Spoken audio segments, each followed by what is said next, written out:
Hey there. Did you know that poor questions are the number one fight starters for couples? It's true. We don't even realize at times that we're asking loaded questions. You know, the ones where there's really a right answer, but we don't always give our partner that information when they could use it. So here's a quick strategies on how you can be a awesome question offerer, pitcher. Okay. But I want to share an example from one of my clients first as well. My goal is that you're going to walk away from this with some quick strategies. The first thing I want you to understand is that it happens to all of us. So here's one. I have a couple and they created a really poor question, dynamic, start off simple. She asked him, hey, what's your schedule like today? They both are stay home, work at home. And he started off with, well, it's the usual thing. I've got meetings here. I got that. I've got, push this out, got to write this code kind of thing. And she just became deflated, upset, kind of shut down, walked away. He's like, what's wrong? You asked me what my schedule was. I said, oh, nothing. Never mind. What happened is that she asked a poor question. He answered the poor question. What he needed to do was they both needed to stop and frame this up. Before she asked the question, she needed to understand what it is she wanted. What was her why? What was her intention? But it really was, she could have said, hey, I miss you. I want to spend some time with you, because that was her real agenda. I want to spend some time with you today. What's your schedule look like? That would have given him a real good idea of what the loaded question or the hidden agenda was. And he could have easily stepped into that and just said, hey, wow, it looks like I've got this meetings, but you know what? I could do coffee in about an hour if that works with your schedule. Or you know what? Let me just shift this meeting and we can do a quick lunch. And then tomorrow, let's just plan our schedule so we can meet up more often. She didn't start off with her why. But when she went back, okay, and we're going to talk a little bit about the steps, she was able to give him more information so he could answer it correctly. So it was a win for both of them. The other thing is that his error in this part was that he answered a poor question directly. If he had a step back, and we're going to talk about that, but if he had stepped back and just said, you know what, it's kind of the same. Is there something that you wanted from, is there something that's going on? Then he could have got clarity from her and got her why. She missed him. She wanted to spend time with him. And then he could have answered much better. So here's the thing.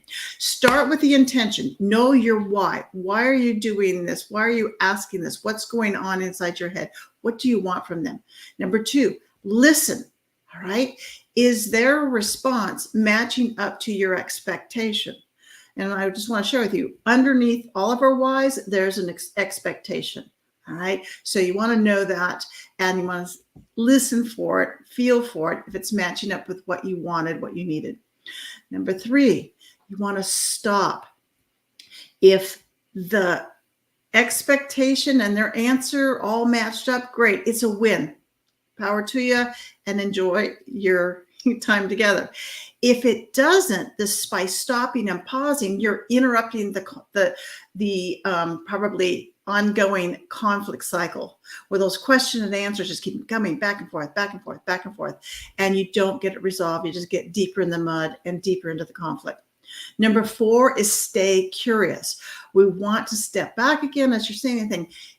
Is there another expectation? Is there something else that I'm not sharing in my question? Or if you're on the receiving end, maybe you want to step back and get curious, like, well, I answered it, but it doesn't seem like they're very happy with my answer. What am I missing? All right. And number 5 is try again.